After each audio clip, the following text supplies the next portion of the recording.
Preparing the live stream.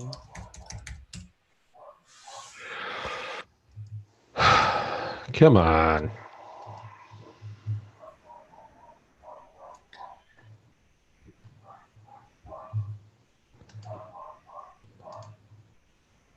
Oh, did you kill it? I don't know. Let me find out if there's a new one. New live now.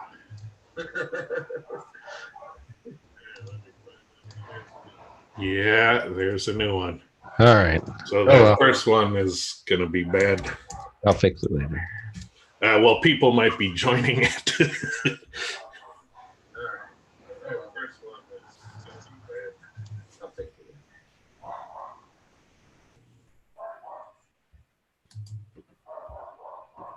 Okay, yeah, I'll have to fix it later.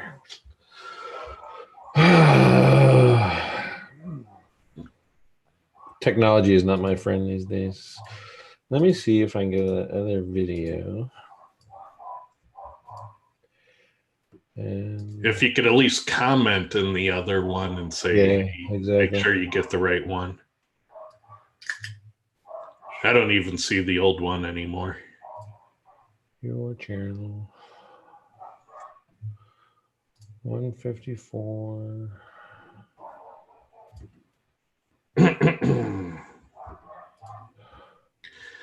Hey guys, if you're watching the show, we're just trying to fix a little technical difficulty. It'll just take less than a minute here. Professionals here, man.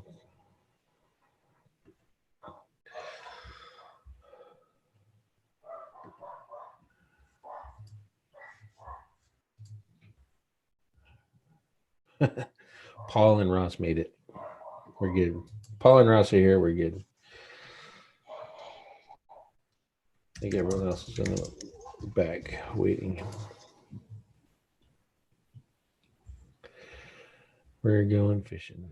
Okay, so people are starting to make their way over. All right, so if you don't know, I screwed that up again because I'm a pro at all this stuff. For whatever reason, I just wasn't getting the feedback, and it seemed like it wasn't earning. So I figured I screwed something up. And then ultimately, I did screw it up. So there we go. Yay, there's Paul. Cool. People are starting to make their way over, so that's good. So while they're doing that, we'll kind of let everyone catch up. Ted, you were talking about changes to SEO Editor Pro, or just you tinkering around with the entities and stuff. And oh yeah, want to talk about that? I'm doing lots of changes. I am.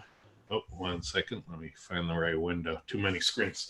I am making a ton of changes. So when I saw your video of using SEO Editor Pro, the first thing that stood out was you were doing a lot of different usage than I was doing. So my anticipated way of how people would use the technology completely missed the mark in terms of what you were doing.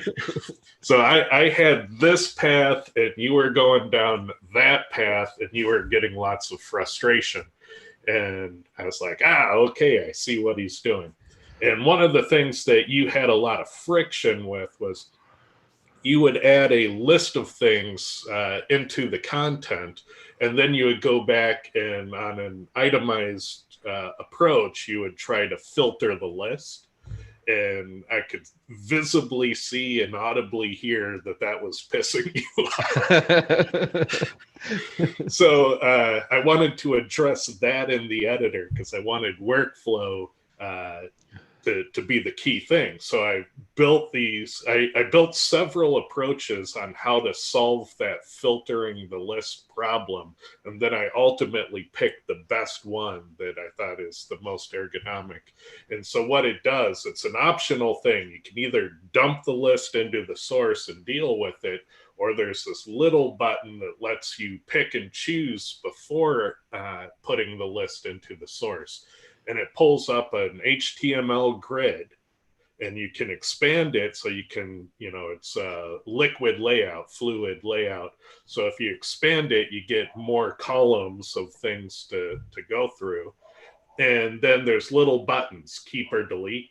Mm-hmm. And as you click those, whether you click keep or delete, it removes the entity from the field of choices. So you're constantly narrowing the field as you say, keep this one, delete that one. It gets less and less and less and less until you filtered the whole list. And then you hit the insert button and it puts all the keeps into the document. And so it makes that ability to filter the list a lot better than what you were doing before. That's one of the big improvements. Another one is the stats mode. So a lot of people were confused by what the stats mean, and what the stats were. The percentage ones. It was your match count versus the page one average count. And then in parentheses, it was your density of the thing versus the page one average density of the thing. Mm-hmm. And so we would have your variant matches and densities. We'd have your exact match count and your exact match density. We'd have your LSI counts and your LSI density, and your entity counts and your entity density. But that was too cryptic for people. So we still have that, but it's not the default. Now the default has a simple kind of Quora-like recommendation where it either says, add 15 more entities, or it'll tell you you're 7 over average for entities. Okay. So it'll tell you how much you need for parity, or it'll tell you how much over parity you are in terms of the average on page one. And I know you changed, I think you showed me a screenshot where you changed the density too. So now it actually shows the percentage of duplicate content percentage. Yeah. So based on the word count, because I know you only care about duplication if you're 51% or more. Right. Now I give you that number. Another cool thing about the stats mode is that once you hit parity, once you're above average for page one, it'll check it off. So you can kind of, zone out, you can space out, and not really digest the numbers and just go, is there a check mark or not? So it makes it kind of easy thinking wise. So you don't have to go, well, what is this number? What should it be? Is it checked or is it not? Is a basic indicator. Nice. Another cool thing is the import feature, which is proven to be pretty cool. So you can import a URL. It breaks the ability to right click and delete and right click and go to in the preview pane. But if you don't care about that, and that's kind of a nice to have, it isn't a necessary part, then you can load external HTMLs, you can add content, you can make edits, you can save them. And it's a cool trick because then you can demonstrate the changes you want to make to a page, send it off for approval as a standalone HTML file. And then, you have a reference of what you need to do that you can copy and paste into a CMS later to make the changes. Right. So there's, cool efficiency there. But then I started playing with a highlighter that highlights entities. And so I did a trick with the import where I ran a search for Seattle plumber. And so my editor was tuned for that keyword. And then I imported the Google search for Seattle plumber and I highlighted entities and it blew my mind. It really looks like entities are a thing. It's like variations are entities, entity density in the Google result text looks important, looks like it's sorting results by entities. And it brings up the concept of where there's smoke, there's probably fire. Right. So it doesn't definitively prove it, but it really caused my brain to melt once I saw the entities highlighted in the SERPs. How would we go about definitively proving it? Because we can't technically, I guess we could figure out a way, but we couldn't do it with fake keywords. So we'd have to actually Well, actually, you can. I'm just not at liberty to share other people's test results. Well, Lee can So, kick my butt. but there are people who are testing this pretty heavily, and there are people who are using entities in the field. I know Right. that Derek Iwasiak is doing it. I know you're doing it. I know Lee's doing it. I know Roman's doing it. I'm pretty sure Kyle's doing it too. So there are people using this in the field. I mean, what success have you had with entities? Well, they work great, and it makes it like gets my content so refined, so I don't need as many backlinks anymore. You know what I mean? So that's really the benefit in from my perspective, and I can make templates out of using that information and make templates out of it. It makes it easier to rank sites at scale. I guess the biggest thing is that so much conflicting information. You know, entities work, entities don't, LSI works, LSI doesn't, blah, blah, blah. So how do we test entities? Like I could test it, but there's all those other factors so that anyone, a naysayer can say, oh, but you had this, this, and this, and this. You know what I'm talking about? So like you did with you found the H tags. If you had those in your test, they screwed up your tests, that kind of thing. So yeah, you can never completely prove it. You know, that's the philosophical debate of science is you can only find, you can only find evidence to support it. You could never definitively prove it. There's always a tiny possibility that what you've seen is random coincidence. There is a tiny chance that if you flip a coin 1,000 times, you could randomly get heads all 1,000 times. Now, statistically, unlikely to ever happen in our lifetimes, but there is always the tiny possibility. right. So that's the problem is we can only find evidence to support our claims, and when there's more evidence we tend to have more confidence. And another place where we see entities pulling evidence is from correlations, like in Quora. We see that entities are correlating strongly, so we're seeing that they correlate with rank position in Google, across multiple zones, across multiple keywords. So, the body of evidence for entity SEO is growing quickly. Nice. Okay, so there's a question in there, and I guess it's probably a fair question, is what what the heck are entities? So I brought up and I know Ted is dying to answer it, but I brought up the NLP API. Well, I bring that up, Ted, if you want to go ahead and give your version of the definition. Yeah, I think Lee put it best. Entities are nouns. They're nouns that Google understands. And what makes entities so interesting is that they're largely stored in these public databases, Freebase and Wikidata, and Google's using these. And so you can actually go to these public databases and look up what the Google algorithm understands. Mm-hmm. And that's remarkable. It's unparalleled access to the inner workings of Google. We've never seen anything like this before.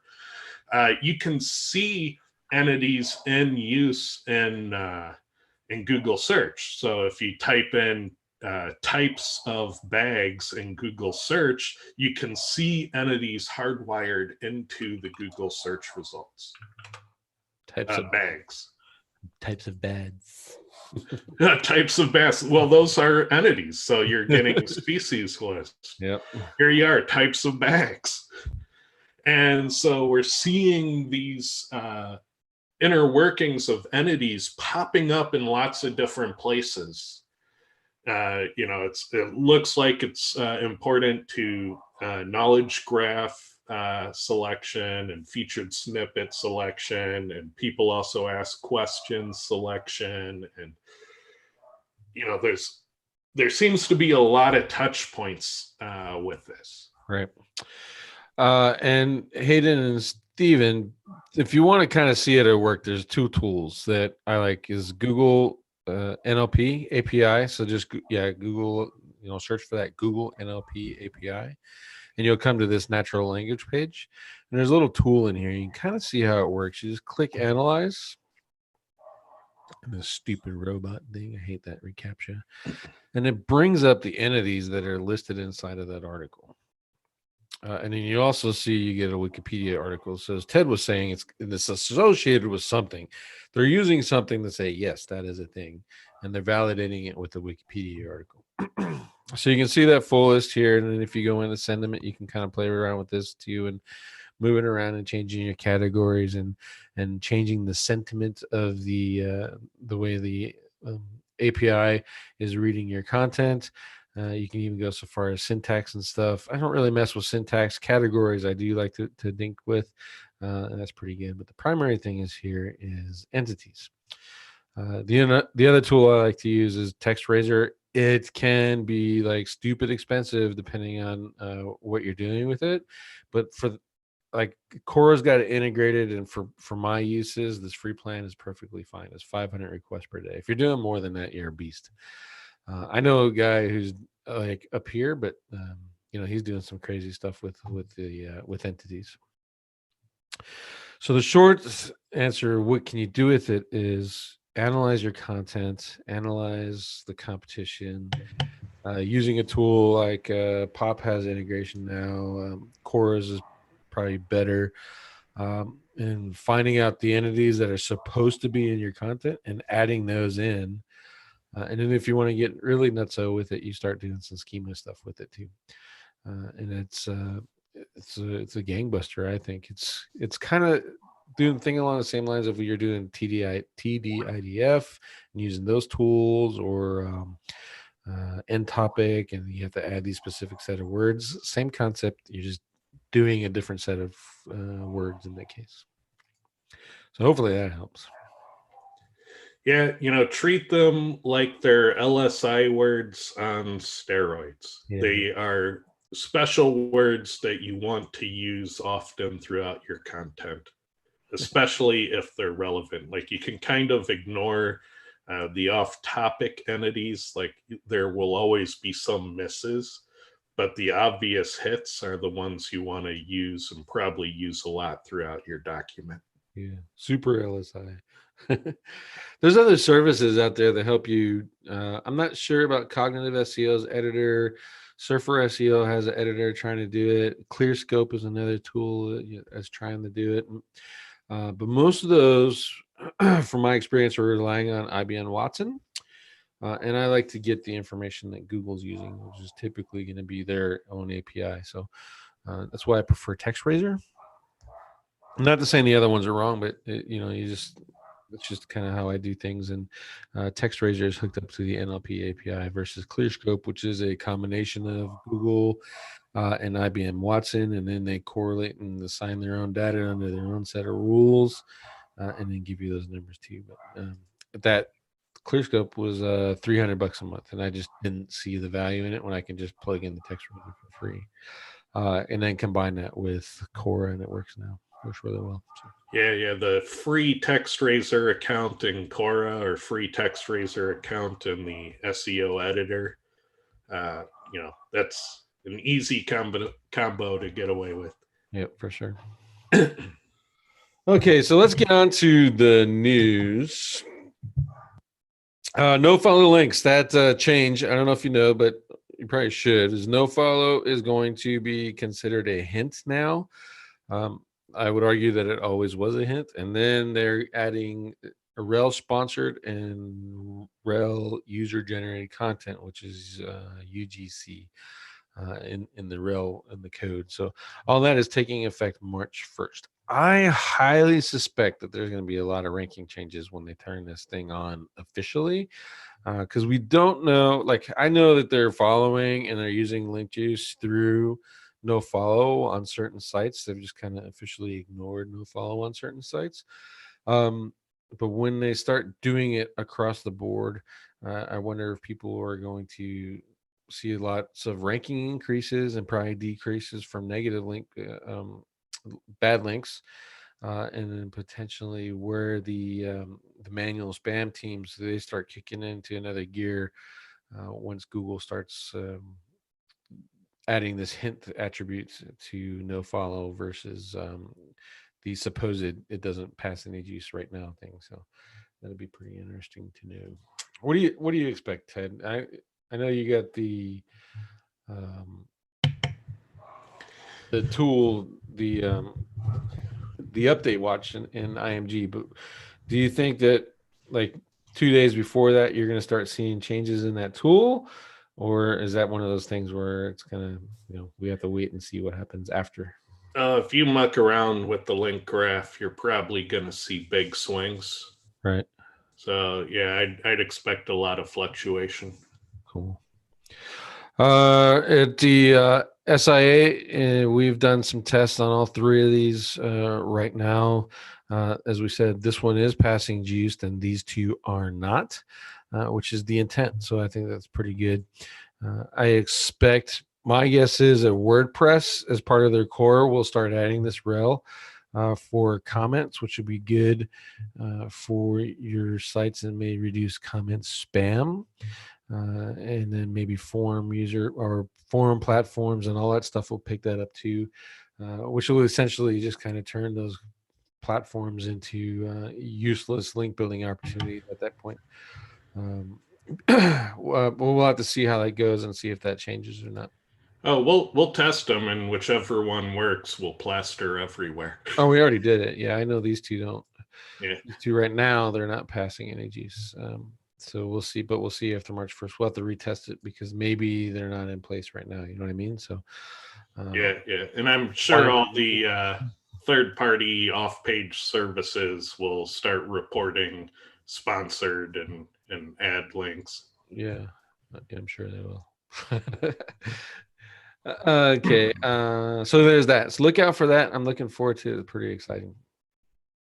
John Mueller is set to investigate a deceitful link practice. So thank goodness. Yeah, he's coming to save us. There is a speaker. How do you even say her name? Alade? I don't even want to pronounce it. Ms. Solis. We'll go with that. Ms. Solis. She was speaking at SMX, and she was approached by some other people. And basically, what is happening is she got an email saying that this person's images were on her site, and that she's requesting a link, and they are requesting a link back to credit the image. And her counter argument was that she knows for a fact that they bought these images somewhere else, and that they're not that authors from it's like 123 RF is where they bought the images. It didn't match the person that linked them. So now this is turning into a thing because the white hat crowd is all up in arms about people that are using this method. Blah blah blah. It's negative. What can John do about it?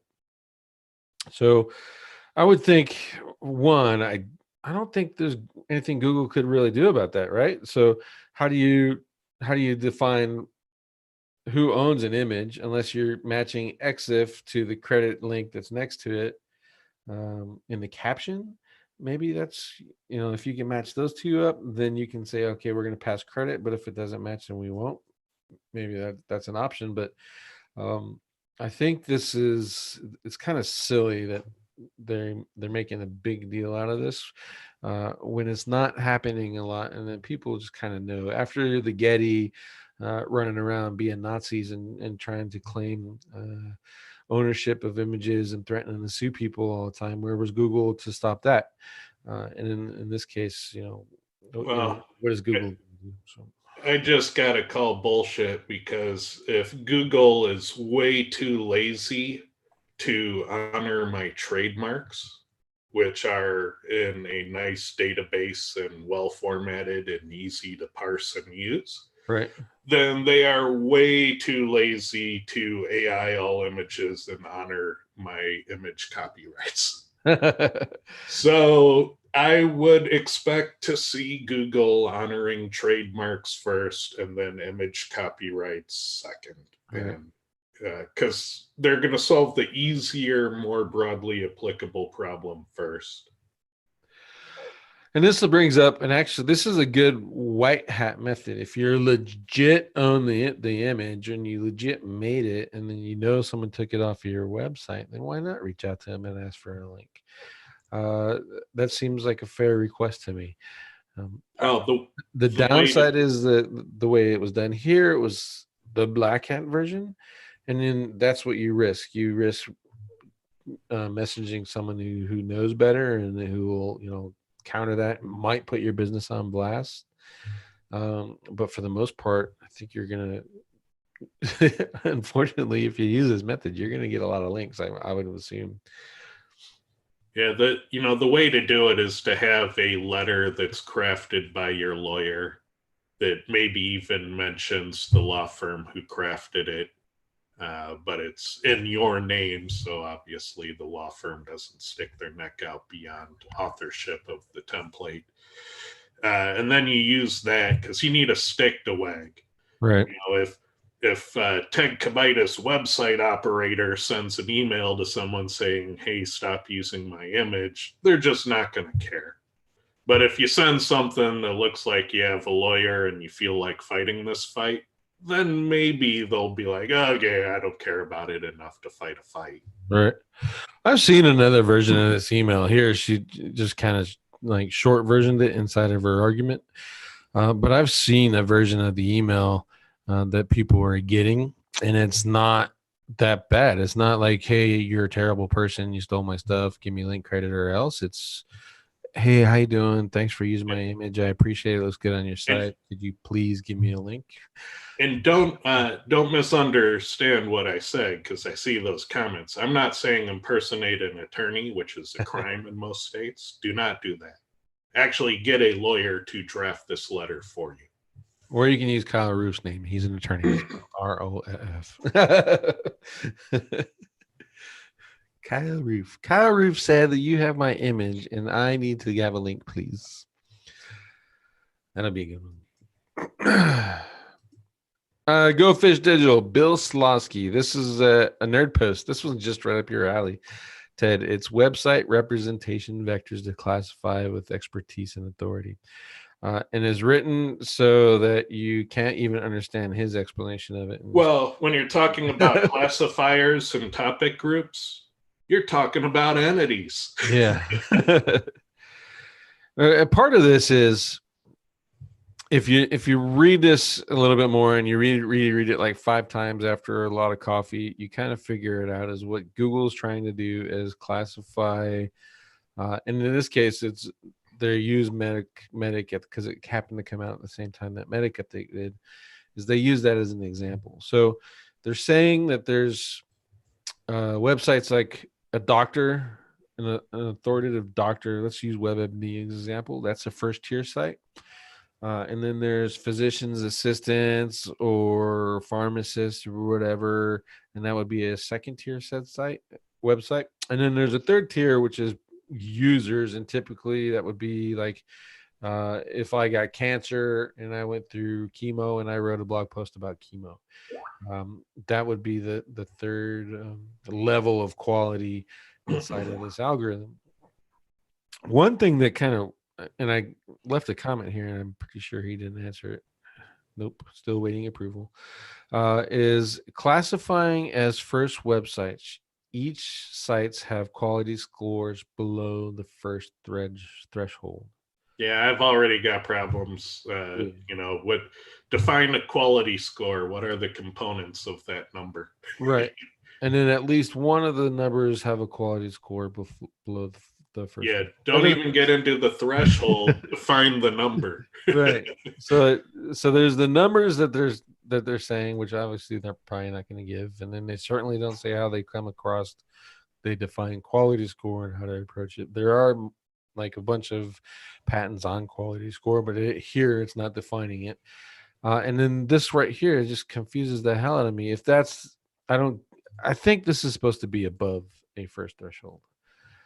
Because the second one is greater than the above the second quality sites above a threshold greater than the first threshold. Well, what this says to It's like me is nerd speak. Like, like to bake a to bake a cake, you need the primary ingredient. So first get 2 cups of the primary ingredient. It's a recipe that's been abstracted. right.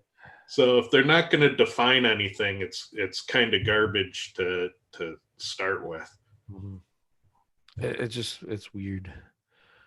Um, but it's Yeah, an interesting read. If you guys are super nerds, you can figure this out. Lee, I know Lee figured it out. you He's can. got the equation: quality score equals GSA links divided by pi.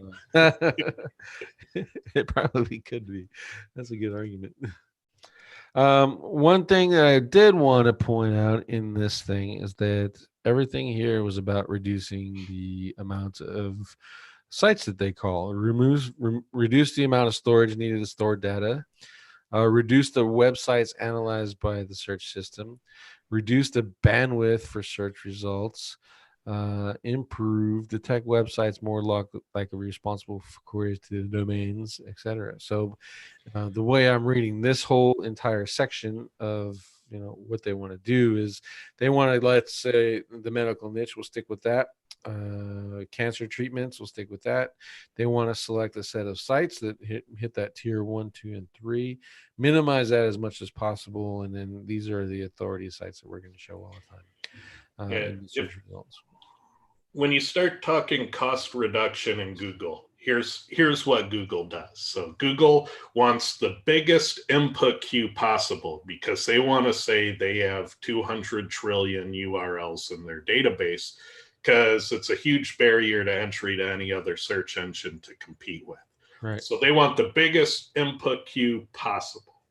But then their product, what they actually ship publicly, needs to function, and it can't with 200 trillion web pages in it. So they have to narrow that way down so that search can be fast and on topic. So really the battle that's waging between the input queue and what you see in Google is this filtering at the bottom. It's like who deserves to be at the bottom of the index and who needs to be ejected. Mm-hmm. So it's kind of like this feeble content fight where they're slap fighting each other to stay in the index.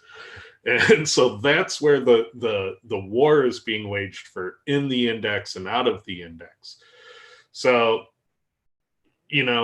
when I look at stuff like this, I try to put it in that lens. If there is cost reduction, Google wants the maximum possible index on the customer facing server side, but it has to be fast. It has to perform well. So there's a limit on, what the technology can do, but it's a pretty big limit. They can do a lot in there. They just can't do 200 trillion. And so when you look for where Google is trying to apply the rules, it's not at the best content, it's at the worst content for indexation. That's where the fight is happening. Huh. Interesting. So would you call it a win to just be in the index at all then? Well, yeah, I mean, that's step one. You can't optimize until you're in the game. Right. Nice. Cool. Search Console has new tools to help with site moves. So there is a change of address tool inside of Search Console now, which is pretty cool. And this is particularly helpful if you're moving from one domain to another, or even one domain to a subdomain, like you were just on example.com and you move to www.example.com. You can set the redirect in there and notify the Search Console of that, and then in theory it's supposed to go through, recrawl everything, and reposition the site. So this is a really interesting thing to do. I would actually start leveraging this confirm move stuff. From another perspective, if you buy domains, you put them in the Search Console to make sure that there's no penalties on them. The links are there. Then you do a change of address from one to the other as part of that, and that will help, in theory, pass on the link juice from your 301s that you're buying too. So Two uses for this that I think you'll find really valuable. And kind of a handy tool to have. Whether it actually works or not, I don't know yet, because the school is still out, or the jury is still out on the Search Console and its effectiveness, in my opinion. So, let's see, building SEO seasonality projections with Google Trends and Python. This is kind of like on my kick of Python right now, and using Google Trends to collect data. Everything you need to do to go ahead and do that is inside of here if you know Python. If you don't, just do a lot of copy pasting and push buttons and see what happens. That's how I learned. So suggest you try it out. Google Trends will help you. When should you be doing your SEO? When you reverse or backwards plan your marketing to be in the position at the right time, and be a little careful and be ready for the things that happen, like right before Black Friday. Google decides they want to have a Black Wednesday and do an update and change the entire search results 2 days before the sale. That kind of stuff. And having this stuff and knowing what to do in advance is really cool. It's nice to play around with this data. And if anything, you can call yourself a data scientist for a little bit while you're thinking with Python. In online retail, we tried to be ready for Black Friday by September, and then we'd kind of freeze. We do anything that was emergencies, but we wouldn't poke the bear with changes. And because it can, if something goes wrong, it can take weeks, and then you can miss your season. So if you're a large online retailer, you're ready by September, and then you stop. Yeah, just leave it alone. I would say at a minimum, don't make any changes 3 weeks before that holiday you're targeting, or that season of that holiday. But yeah, right now this is a good time. You should be, getting ready for Halloween right now if you're doing that kind of stuff, and thinking about the Halloween, maybe 4th of July, some of that kind of stuff, depending on what you're into. So it's time. And then after the big holiday, December 25th rolls around, refocus all your SEO links to selling out of the seasonal stuff you don't want sitting on the shelf all year. So all your Christmas ornaments and stuff like that, make sure they get prominent SEO placements so you can sell them out quickly. Your clearance stuff. How do you handle that at scale? Let's say I got 10,000 products and I've got to shift them over to a new thing. How do you handle that? To moving, like you said, moving your back. I typically had 3 modes in online retail. So I could broadly try to lift all boats, which did best for my personal commissions. I could focus everything on the current promotion, which did best for individual promotions. And then I could focus on clearance and trying to free up shelves in the fulfillment center, which did the best for the operations. And they're all kind of competing because we want our promotions on the products we're deep in to have a good ROI, so we can help those ventures have a good return, but it's at the expense of clearing shelves and making TED commissions. You can't have all 3, and you probably have to cycle between them. But you can do it when you have, massive online retailers and you use the site-wide footers across the network for either lifting all boats or putting a giant SEO laser on one thing. You can get tactical with it. Right. That makes sense. There's a good question in there from Sam, if you want to look at that while I knock out these last couple of points. SEM Rush is this is from January. I missed it. I apologize, but it's like this is a pretty good post on doing keyword research. There's some gaps in it still, but if you're looking for some ideas on where to start with keyword research and some tools and some way to throw these numbers together, et cetera, and to make it all make sense for you, I would check this out. It's really good. Again, it's missing some steps that I would take, and it assumes that you have access to analytics and Search Console, but which is good if you're in a client situation and they happen to have that hooked up. But if you're researching a new market, this kind of leaves you out in the dirt with some of these. So. But it's a good look at how to use SEMrush, how to use some Excel, how to use Keyword Planner, etc., to pull together a set of keywords and try to, at least get a starting point for your campaigns. And some of the tools that are in here are pretty neat as well.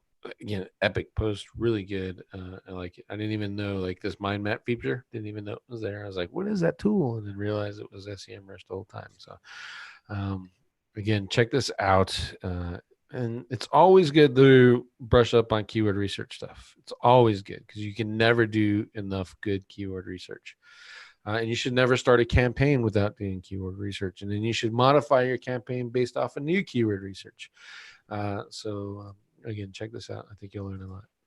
So for that question, can you pull up Google? I'll give you a couple search queries that highlight entities in real estate. Sure. And it shows entities in yet another area of Google, the featured snippet. And then for everybody, the question was, could you explain how entities work in the case of real estate website as an example? So the first one we'll do is types of homes. And so we get a featured snippet that is showing essentially entities that are types of homes in a list. And so you'd want to make sure that your property is using these recognized types of homes. Similarly, if you put in a search for home features, you get another featured snippet that has a list of entities that are common features that appear within homes that people might be interested in, like fireplaces, gas fireplace versus wood burning fireplace versus, water view, things of that nature. These all become entities at some point. And where entity SEO gets tricky is these databases, Wikidata and Freebase, they're not complete. Right. And so if you can manage to get all of your clients' entities into these systems so Google can understand them, you can make SEO better for your clients going forward. So the expert level advanced entity SEO is working with getting the right data into these systems. Huh. How would you, like, as a retailer, I guess you could use these other facts kind of things and use this. Well, the place where you exploit it is you make sure that your descriptions are all entity rich in these systems, because the MLS will show up 18 different ways in the search results. And if you know to make them, your listings, very dense with all the entities that Google understands regarding these properties, you should be winning in terms of that relevance. You can exploit it where the other realtors don't know to. So types of features or types of homes and home features, how else would you go about finding more of these? Then there's the location-based entities. It's Seattle, Washington, but it's in the Ballard neighborhood. It's in the Pacific Northwest. There's all those different things that you can layer into your listing. And another thing you could do is the nearby features. So it's close to Whittier Elementary School. It's near the YMCA. It's walking distance to the bus stop. It's, there are so many ways that you can make your listings very dense with meaningful entities that'll help you sell the property. Okay. So as a realtor, you want to do the features, et cetera, but then think about persons, places, things, and events that are around your listing that you can highlight in there to capture the entity of it. Yep. Okay. There you go. Hopefully that helps, Sam. I know it helped me. That was pretty interesting. Alrighty. So I was trolling Twitter, which is awesome and fun for me. And I did this poll. I only have a whopping 3 people that like my Twitter. So people hate me on Twitter, I guess. Do you think it's SEO's responsibility to help Google identify spam? And I asked this question in Signals Lab as well, and pretty much got a resounding no. There are some people that say yes, it's the SEO's responsibility to help with Google spam, but I wanted to hear your thoughts on it. So if you could, later on, just think about it, or if you want to, you can do it now. Just leave it in the comments on the YouTube channel, your thoughts on if it's the SEO's responsibility to help Google identify spam. Well, the problem is anyone who outranks me is a filthy web spammer.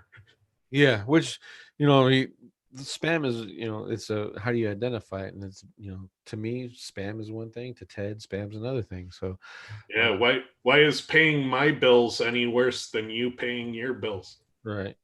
And then this came up when I actually challenged Joy Hawkins. She was on there and promoting her ever extended quest to defeat Google Maps spam, because it's her maps and she wants to keep it clean.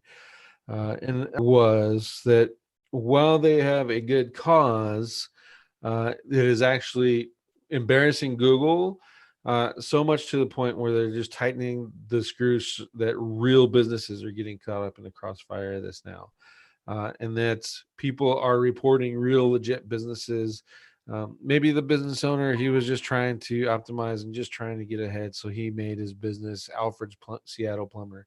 And now there's some douchebag running around. Oh, he's got Seattle Plumber in his map. I'm going to report it as spam. And Google's they want to keep the negative press down of this, so that their filters are triggered so tight that good businesses, real legit businesses, are getting burned from this crusade. So I took the opportunity to say that all to Joy, and obviously I'm waiting for the negative SEO attack from the white hat crowd. I already know that one of them tried to report my maps as spam. So a lot of people don't realize that the whole GMB system is Google's phone verified leads that they sell to financial institutions. So when I created a GMB as an experiment, somebody reported it, and I subsequently got 3 different phone calls from Google about it. And I was like, no, it's a real business. I exist here. Legit. And so I got to keep my GMB, but it got narked on almost instantly. But as a result of that phone verification, I ended up with a DUNS number, a Dun and Bradstreet database for my business.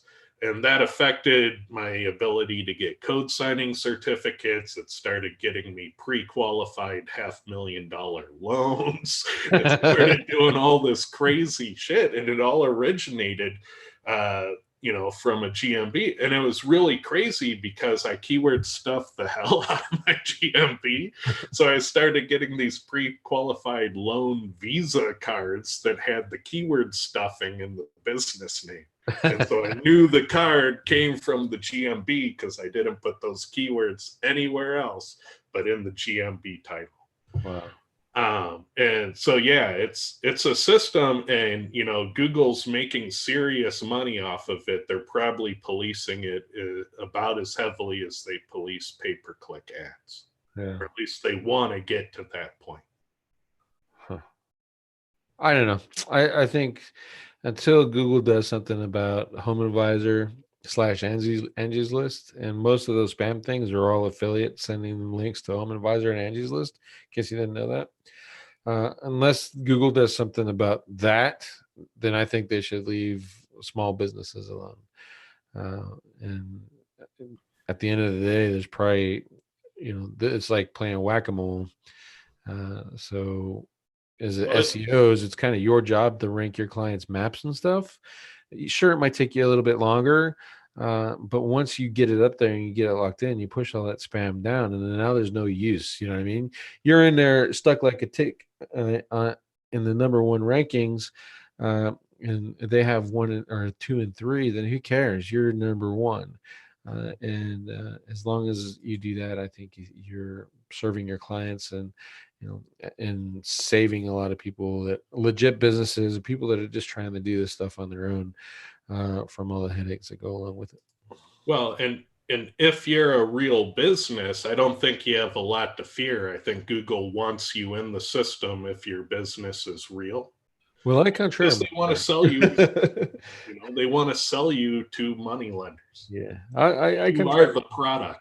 We have a real business in Florida, 38 real locations. Like offices are there, signage, leases, business licenses, staff, therapists, licensed therapist staff there. And Google is constantly shutting down our maps because their filters are just too tight. And we've sent all that stuff to them. We sent phone calls to them. And every time, without fail, you get some article posting about how bad the maps are, and it gets syndicated wide. We get a sweep. And every time, without fail, we have to remake 38 maps. It's garbage. And it wouldn't be so bad if they suspended the maps, and then let you do the phone calls and all that other stuff, which you can't do anymore. You can send the business licenses and all that stuff. It doesn't matter anymore because they won't reactivate.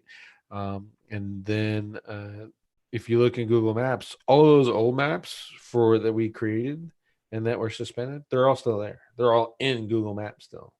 So it's kind of it's stupid. If they're going to suspend you, one, take it completely out of the maps. And then two, if you're going to set a set of rules and these people are providing the standard things that you're looking for and going above and beyond, for crying out loud, then you shouldn't make it so hard for people to prove that they're real. So I guess that kind of goes back to them hiring people from India to quality control maps from the United States. What the hell does a person that lives and works in the call center in India know about what's going on in the United States? Well, in their defense, the 3 phone calls I got regarding GMB came out of California. Yeah, well, you're lucky. It used to be if you called early in the morning, you get a U.S. call center, and they close that down too. So. Oh no, if I called them, I'm sure I'd get India, but when they called me, it came out of California. That was nice of them. So yeah, if you have comments on that, please leave it in the YouTube comments. I'd like to hear your thoughts on that, and if it's our responsibility to help Google identify spam. And then the last one is external links to your site. Basically, with this, I was on the one of these search engine journal website. It wasn't search engine journal, it was search engine news. And Rusty Brick, I was like, dear God in heaven, and I did this on Twitter. I was like, dear God in heaven, please make it so that when I click a link on your site that's supporting an article, have it open in a new tab. And he said, no, my readers don't want that. I don't want to force my readers on everything. So I did a poll in the SEO community of where all his readers are, and lo and behold, they all want it. So, please jump onto Twitter at Rusty Brick and say, take a screenshot of this and say, please, dear God in heaven, set it up so if I'm reading one of your articles and you're sending me to a resource page that supports your article, to open it in a new tab, and that would be awesome. He's highly untechnical. You should also tell him how to do that. Add the target equals, underscore new attribute to the link. I think I made a lot of his readers mad when I asked for that, because they all jumped on, yeah, readers shouldn't be forced, blah, blah, blah. So, or you got the other one, use right click and then open in a new tab. Well, thanks for treating me like I'm a complete idiot. I know how to do that. I don't want to do that. I want you to do it for me. Well, there's the other argument. Okay, I won't syndicate your articles. Yeah, which is true. Hey, there we go. All right, so that's that. Sweet. You got anything else, Ted? No. It's gonna be an interesting day. I'm trying to see if I can pull together an entity episode for tomorrow.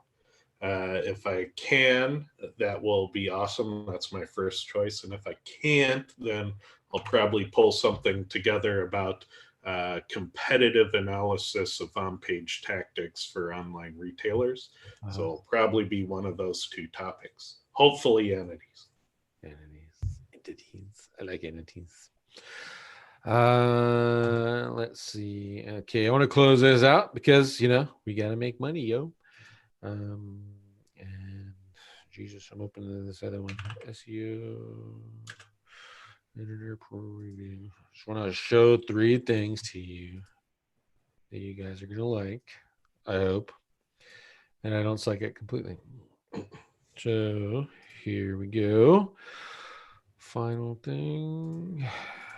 First off, I did this video. We were talking about it earlier. If you joined in a little late because I screwed up the channel thing, I apologize. But we were talking about SEO Editor Pro. It's Ted's software. This is the video he's referencing and me going through and applying some stuff and using it. I think it's. I don't think we're seeing the right screen. Oh, come on. Sure. Boom. How's that? There we go. That looks better. So I did a video. It's 32 minutes. It's probably about how long it'll take you to actually use it and go through the stuff. So I didn't edit anything out. I didn't edit the crawl out or anything. I wanted you to see how long it would take to use it and create a piece of content for whatever you want to use it for. In the case that I did it, I was talking about using it for link building stuff, but you can actually use it for in content stuff. I might do another one where Ted asked me to do, or he wanted to see how to take that content and throw it into the editor of WordPress. So I'm probably going to do that too. Do another video like that and just kind of show it off again. But you can see the link down in here. Ted makes money. I make money, not very much, but we get the new Dutch Brothers that just opened up here in Yuma, and I want to spend more time there. So hook a brother up, yo. SEO Intelligence Agency. I'm in with Dory Friend, as you know, and we're growing this group and working to make it a whole lot better, bringing in courses. The masterminds just started. We got 6 of those running right now, with the average of 6 to 8 members. So that's really awesome. We're bringing in the courses, etc., and we're knocking out roughly an average 3 tests per week. We just changed the model of our webinars. We were doing it once a week, and then we have Bill Hartzer. He's doing his podcast in SIA. And I think that we're kind of hitting a point where we were just inundating our members with too much information. So we're going back to a bi-weekly. We're changing it to a bi-weekly webinar platform where the first Thursday of the month, everyone can join. I'll start building lists, and maybe you'll see some ads and stuff on Facebook and YouTube. Everyone can come in, get exposed to SIA, get exposed to us. If I can get her on there every once in a while, I'll con Dory Friend to join us too, and she can talk about PBN stuff. But you get the CSIA and everything that it's all about. And then the last webinar of the month, the last Thursday of the month, will be all the test releases. So I think that'll be a lot better, and that way you can get benefits out of it. And that just comes from feedback from the members. We know what's going on with that. You guys are busy and you don't have time, so we just want to be more respectful at that time. So plus a lot more. So come to SEO Intelligence Agency, hit join USA, and then do like a super scroll and come down here and check us out. And then finally is SEO Spring Training, April 4th and 5th. The price just went up, and the price went up a lot. And we warned everyone that was doing it. I'm part of the planning committee, and we warned everyone that was doing it. And you can see that we jacked the price up a lot. We doubled it. And that was for 2 reasons. One is actually people told us they didn't want to come because it was cheap. That didn't make any sense to me, but I guess, okay, I kind of get it. But they said it was cheap, so they didn't want to come. So we're more than happy to oblige, and we doubled the price for you. And some of the speakers include Kyle Roof, JC Blake. You get to meet Terry Samuels. I'll be there. Bradley, Marty. He's got his own mastermind day. Stupid smart dude. Joshua is going to be there from OMG days. You probably know him if you're into that. Craig Campbell, if you want to be shocked at the extent of Black Hat. I'm not sure what he's talking about this time, but Lane Hauk from Quantum, we're going to get to meet him. Ted's going to be there. There he is. There's Ted.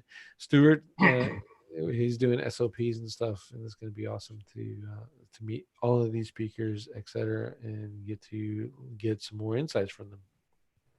So check out SEOspringtraining.com. If you want to go, and if you want to save money, PM me on Skype or Facebook, clint.a.butler, or on Facebook. You guys just find me, and I have a coupon code for you that can help reduce the price. But if you want to, you pay full price too. That's cool. I'll appreciate it. So that's it. Some people need a tax write-off. Yeah, exactly. Those are great tax write-offs, and the mileage. Like, I'm driving there. I'm going to get there on Wednesday. We're going to have a SIA day Thursday. There's a mastermind day on Friday, conference Saturday and Sunday, another mastermind day on Monday, and then I'll leave Tuesday or Wednesday. It depends on what's going on. So, if you just happen to be in Phoenix, or you live in Phoenix as well, and you can't go to the conference for whatever reason, just reach out to me, and I'll kind of bring you in and do like a little get together, drinks and stuff or whatever. That would be cool too. Yeah, you can always meet us at the bar. Yeah, exactly. I like rum and cokes, in case anyone's wondering. All right, so that's it. Anything else, Ted? No, just looking forward to the conference, looking forward to Fight Club. It's just exciting times all around. Thank everyone for joining us live. I appreciate your patience with the technical stuff. I'll fix all that stuff on YouTube and get all the links on there after my new site is deployed. And it's going to be deployed messed up on purpose so that you can watch me fix it all. So I'll see you all next week.